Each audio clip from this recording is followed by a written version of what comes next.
At the heart of every thriving city are the visionaries who bet on the community, not just in words, but in their action, investment, and in their heart. Today's keynote speaker is James Kahn. James is a longtime restaurateur and entrepreneur, winner of 2 GFW Inc. Business Excellence Awards, founder of OBKI, Fort Wayne's largest minority-owned business, a respected leader whose success has been built not in the spotlight, but in the daily grind of building great teams and lasting businesses. James' story reminds us of what it means to foster an environment where small businesses can scale, creatives can thrive, and reinvention is always on the table. It's not just about restaurants or real estate, it's about culture, quality of place, and building cities where people want to be. James is ambitious, and the results are undeniable. Now, I know James would never describe himself as a keynote speaker. In fact, he'll probably say that himself here in a few minutes. But make no mistake, he has a message worth hearing. Let's watch this quick video about James.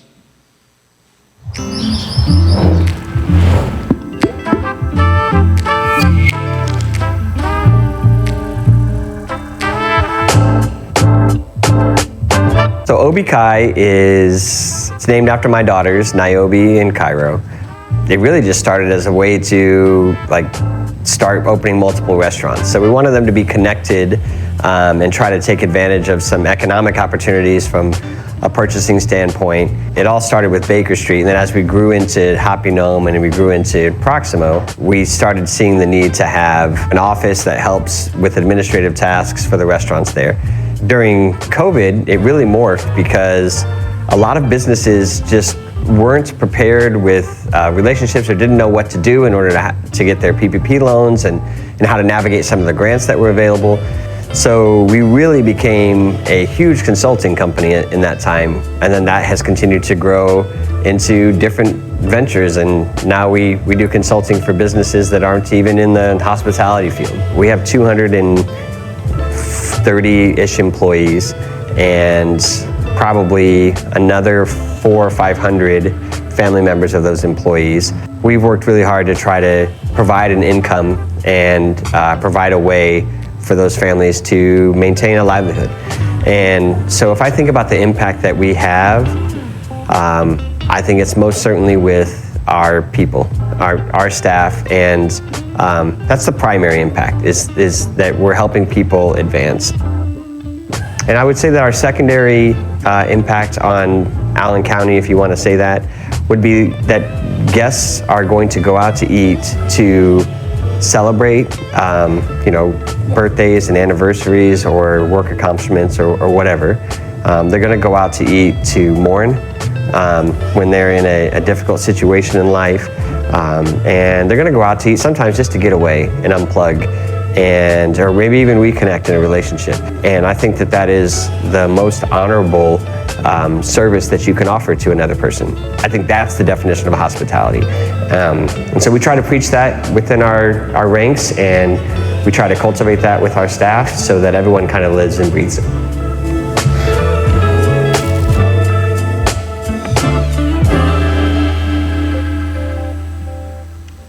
Please join me in welcoming a good friend, a remarkable entrepreneur, and someone who represents the very best of what Fort Wayne can be, James Kahn. Son of God, doing what the sun say. Minimalist with the feng shui. Heart guarded, I'm like Harden with the pump fake. We ain't going back and forth. John, first, thanks for that introduction. You're correct. Those are words I'm not comfortable with. Despite what appearances may or may not be, I'm definitely not someone that really likes the spotlight. So to be the keynote speaker here in a room full of amazing leaders who I respect and admire is a little intimidating. However, I'm very honored at the opportunity and to be here with you today. As John mentioned, our economy here in Fort Wayne is growing. And as it does, it provides opportunities for local businesses to grow along with it. Ooh, let me just move that away or something. So that has most certainly been the case with our company, OBKI Restaurant Group. We've grown right alongside the city. And this economic momentum is created every day when people in our community step into ownership. Ownership of their work, but more importantly, ownership of their mindset and thus the impact that they have on their surroundings. You do not need to have a business, have a corner office, or even have a fancy title in order to play a dynamic role in building our community. Our shared prosperity is dependent on each of us seeking the accountability to own the task of solving the problems that are around us. Whether that is in your business or in the community, we all have a role to play. I've been really blessed to have people that have paved pathways for me to lead me here. Today I want to share a little bit about them, a little bit about my story, and some lessons that I've learned along the way. And prayerfully I can fit it into the time they've given me. I think if I rush through it, we can be done by 9 p.m. So let's jump into it. I was born and raised here in Fort Wayne. And I was actually rocking a mullet back before it was popular the very first time. So I don't know why this hairstyle has come back into play, but God help us. Anyways, my parents separated when I was 7 years old, and my mother, brother, and sister and I moved into a small house with my grandmother. My mom was then, and still very much is today, a tenacious worker. And after a few years of living with my grandmother, we were able to get our own place to live, which was a double-wide trailer on the border of New Haven and Fort Wayne. Sometimes I refer to this place with a little bit of a level of disdain, but at the time, it really felt like an amazing upgrade from where we were. I didn't realize it then, but it gave me a foundation, giving me an opportunity to build faith and find brighter days in the future, which ultimately led me to always look and strive for the next step forward. It was around this time that I started my very first business. I was 11 years old and living under a very oppressive regime of teachers that would not allow bubblegum in class. Ever the rebel, I started sneaking Bubblicious in, and before long, my classmates were buying gum from me for a quarter that I only paid 10 cents for. It didn't take long to realize that there was a real demand, and fast forward a few months, and I had 3 full-time employees running security for me. It's true, and a reputation as the bubblegum pimp of Village Woods Middle School. By finals week, there was a rush at my locker that was akin to a Black Friday at Best Buy, and I got busted. So forced with the choice of closing up my business or getting expelled, I opted to close my business and finish 6th grade. However, I did take some great lessons away with me. Number 1, I learned to take initiative. I recognized that there was an unmet demand and sought to figure out a way to provide for it. Nobody invited me to the table. There wasn't a pathway that was laid before me. There was just a problem, so I took the wisdom from a popular poet at the time, Vanilla Ice. And if there was a problem, yo, I'll solve it. Check out the hook while my DJ revolves it. Ice, ice, baby. Never knew that would end up in an economic development summit. Number 2, understand the numbers. I learned about inventory, cost of sales, and profitability, which are the absolute basics of any business. And number 3, I learned you have to meet customers where they are. Business thrives when you focus on the service that your customer wants, not what's convenient for you. These early lessons served me well through future entrepreneurial efforts. But my next innovative enterprise didn't come until after I graduated from Harding High School and moved on to Purdue University in West Lafayette to study engineering. There, as a sophomore, I started an identification business. Bad boys, what you gonna do? Or what you gonna do when they come for you? Bad boys, what you gonna do? What you gonna do when they come for you? Evidence to prove. So I recognized there was a need in college to help people with the age that they wanted to identify with.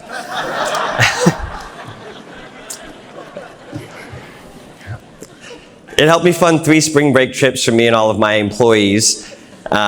And I don't want to go into great detail, and I certainly don't want to sensationalize something that was legal adjacent. But the experience did expand on the foundation of what would end up being my journey into business. So what did I learn? Firstly, I expanded on my staffing levels, jumping from paying bodyguards a pack of bubblegum a day to paying a network of people with cash from revenues required a completely different understanding of labor costs. Secondly, I learned about capital expenditures and the need to ensure that revenue would be significantly higher to cover extra overhead like digital scanners and photo printers, which were quite expensive in 1999. Most importantly, I learned how to get comfortable with risk. Now, admittedly, Youth and a great deal of stupidity aided me in that process. Nonetheless, as an entrepreneur, I do believe you have to become somewhat acclimated to being comfortable within risky situations. I do, however, emphatically recommend that you stay on the right side of the law while you're doing so. One of the last formative stages of my foundation came at the end of college. I had transferred back to Fort Wayne to finish my degree, and I was working at an internship in New Haven when I wrecked my car. This taught me two things, nothing that's going to help me today in business, but one, I wasn't destined to be a NASCAR driver. And two, I really needed another job, preferably legal, in order to fund my car repairs. And that's how I ended up at Biaggi's in 2001, with no experience to speak of in the restaurant industry, just a strong work ethic and a passion to improve. It was here that I discovered my love for hospitality. I loved engineering because it was all about solving problems. But there's no place in the world with as many problems to solve as within a restaurant, I assure you. As you stay past and new problems presented themselves, I started to seek different ways, not just to resolve problems, but also to find ways to atone for them. I took an example from a couple thousand years ago. At that time, Roman soldiers were permitted to require Jews to carry their equipment for them, but they were only allowed to ask them to go 1 mile. This guy named Jesus came along and he instructed the Jews that if they were asked to carry it 1 mile, they should volunteer to carry it an extra second mile. Hence the phrase, go the extra mile. It turns out that's actually really great advice. If someone expects a little bit from you, give them more and you'll create a very lasting impact. Learning to work with excellence isn't a talent, it's a habit, and the extra mile is where that habit is built. I was extremely blessed to have great mentors while I was at Biaggi's. One of them, Ken Davenport, always taught me to act as if the business was my own. I continually took on responsibilities that weren't in my job description. The last couple of years at Biaggi's, I was acting GM, which is pretty much the same thing as being assistant to the regional manager. There was no raise involved, there was no official title given, no reason to do it, frankly, other than the fact that it's what the organization needed while Ken was working as the acting area director. I learned a great deal about what leadership looks like and started to really cement what type of leader I wanted to be in the process. That's where I started formulating the idea of the leadership mirror.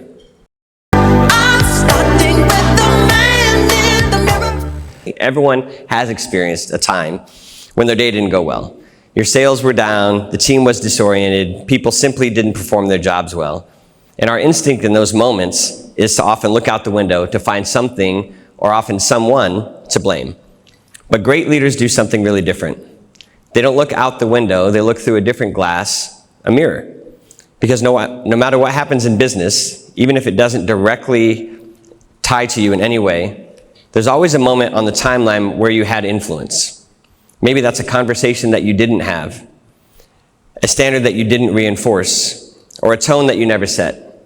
That's where leadership lives, in these small, invisible choices that are only revealed when we look in the mirror.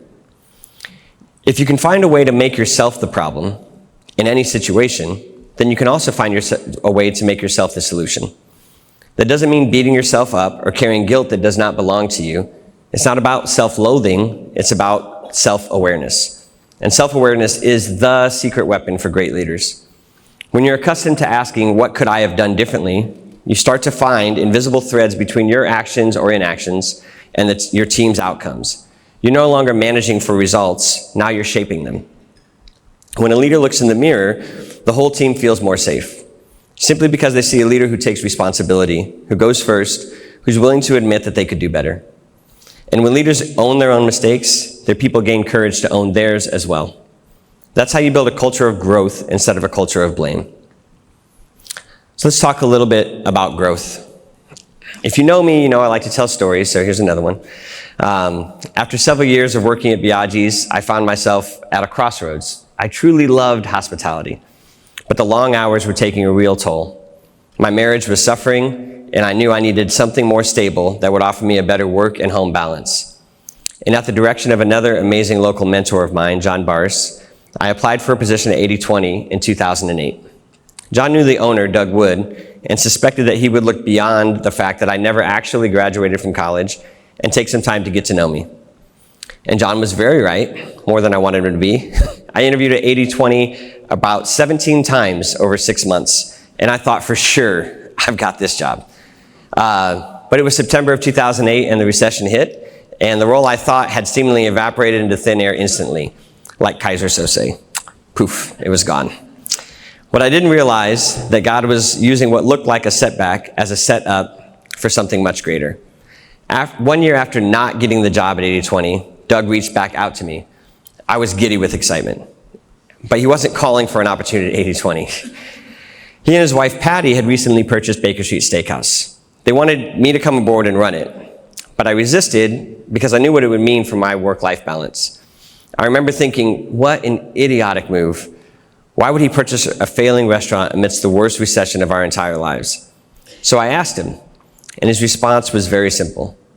It would have been a sin to let those people lose their jobs when they had the means to help. There have been quite a few times in my life when I felt like God was directly speaking to me, but this was one of the first times. Even though I had no desire to remain in restaurants, I knew I had to take this step.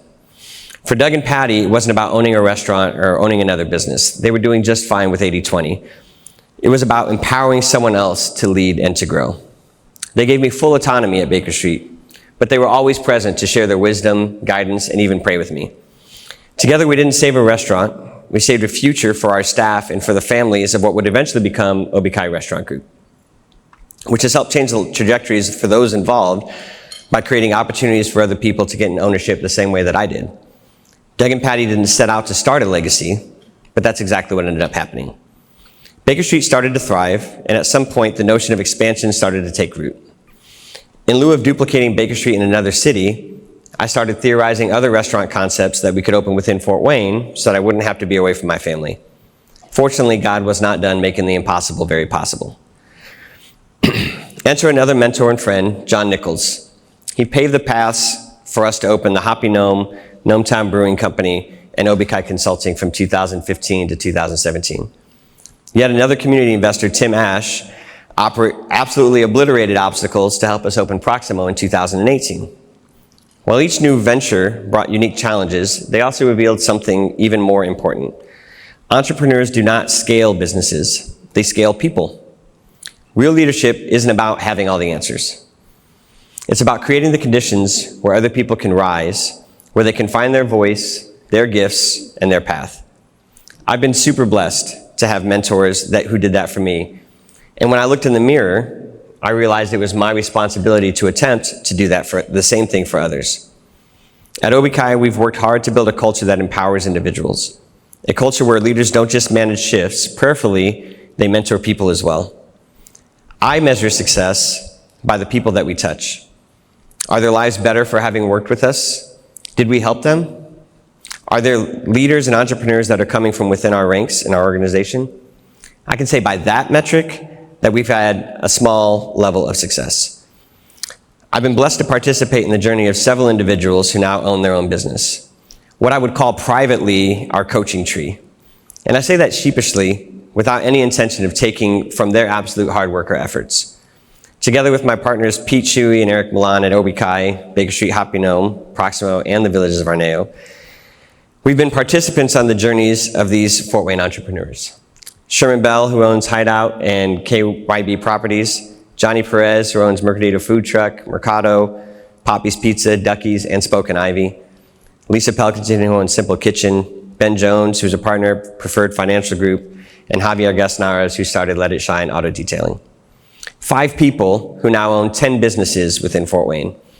They worked alongside us, grew with us, and went on to lead, some inside our group and some outside of it. And that to me is legacy. You don't build a legacy by holding on tightly to your own position. You build a legacy by building others. We're not just running restaurants, we're scaling people. Along the way, I've learned a few simple truths about empowering others. 1, don't flatter or flatten people. And what do I mean by that? Too often leaders fall into one of two traps. They flatter people to avoid difficult conversations, or they flatten people by being harsh in the name of truth. Neither builds people up. Real leadership lives in the balance of being honest and also being kind. I'll give you what I think are 4 different choices you have in communicating with someone. I think that there is a graph of dishonesty and honesty and kindness and meanness. And so you have 4 opportunities to fit into that graph. 1, you can be in this quadrant. You can be mean and dishonest. This is Regina George in Mean Girls. She tells people what they want to hear in front of their face and then tears them down behind their backs. It's not a very successful way to communicate or lead. 2, you can be kind and dishonest. Think Pam Beasley or Leslie Knope. They're both very nice, but they often choose to avoid confrontation through their kindness, and they don't always get the job done of communicating what somebody else needs to hear. 3, you can be mean and truthful. This is Simon Cowell or Gordon Ramsay. What they say is true. No one is denying that. You can see the videos yourself, but no one is positively motivated as a result of their direction. Fear is their weapon. Or 4, you can be kind and be truthful. Think Ted Lasso. He doesn't lie and he doesn't avoid difficult conversations. And as a result, he's beloved wherever he goes, and his teams follow faithfully while they all experience growth. If we only flatter, we hold people back from growth. If we flatten, we break their confidence.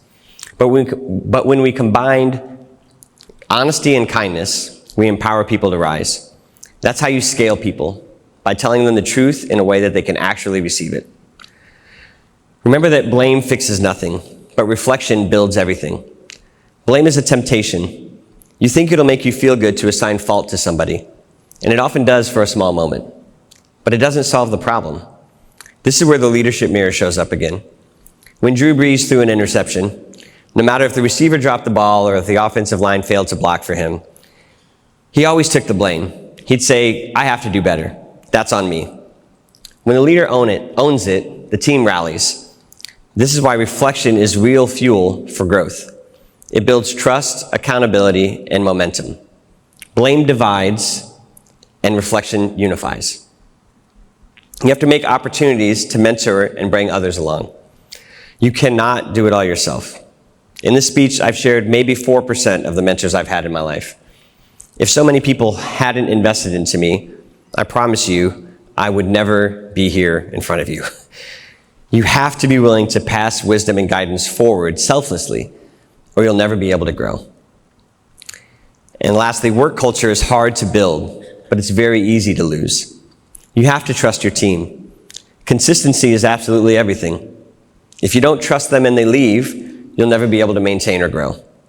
If you empower them to do the right thing, you can make examples of your mistakes. Make big examples of your mistakes.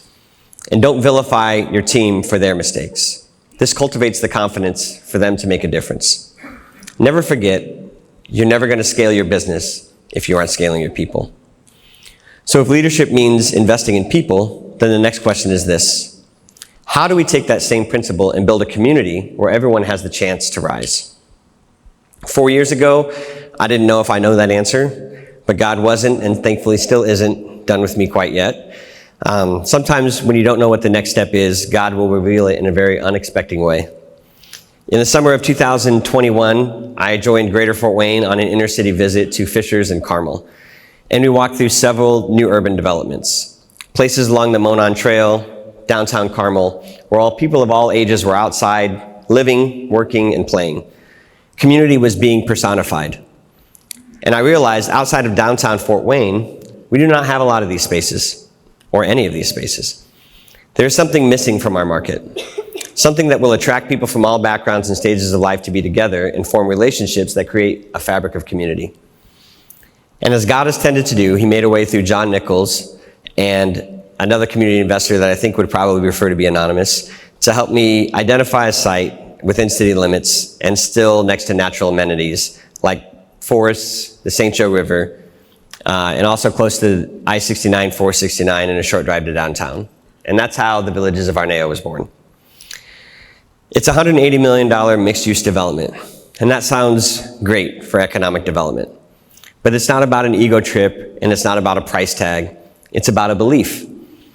Belief in our people, belief in our shared future, belief that when we invite everyone's voice into the process, we can build communities that are designed for everybody.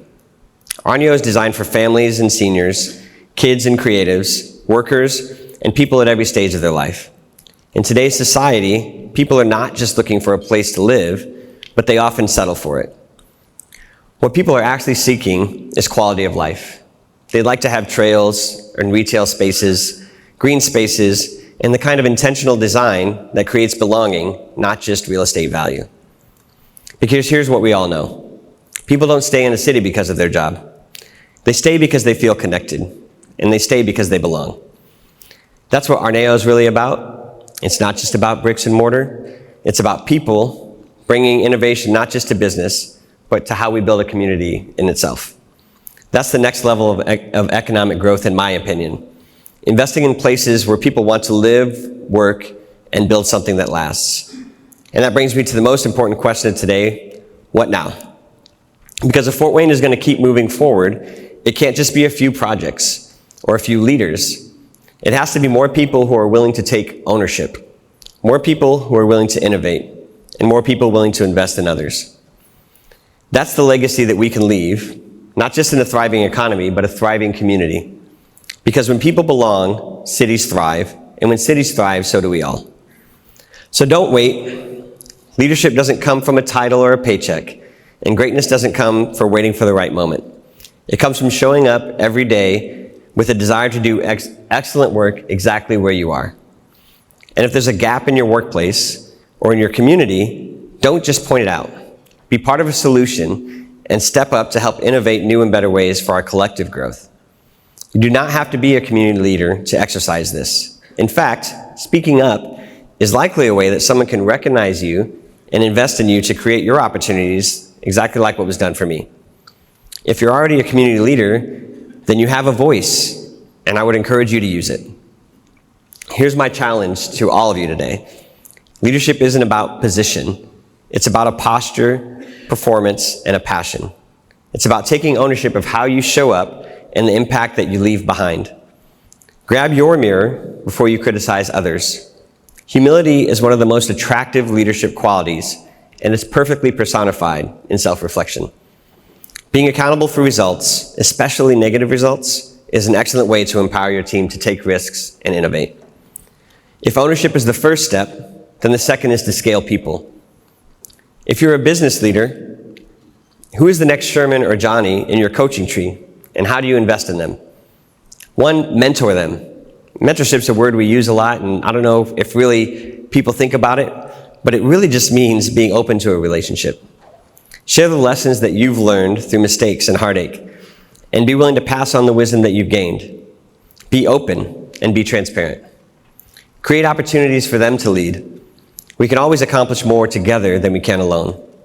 Successful people often default to I'll just do it myself type of mentality. But if we do not give others the chance to lead, we're limiting our own growth.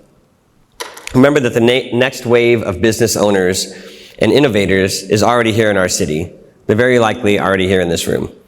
And they're just waiting on someone like you, willing to take a chance on them. But we can't just depend solely on our business leaders. We need our public and community leaders as well. Public leaders, are we pushing for places that spark belonging, where people don't just live, but they thrive? While I didn't graduate from Purdue with my engineering degree, I did learn a couple things while I was there. And physics teaches us that everything is always moving. This is true for development as well.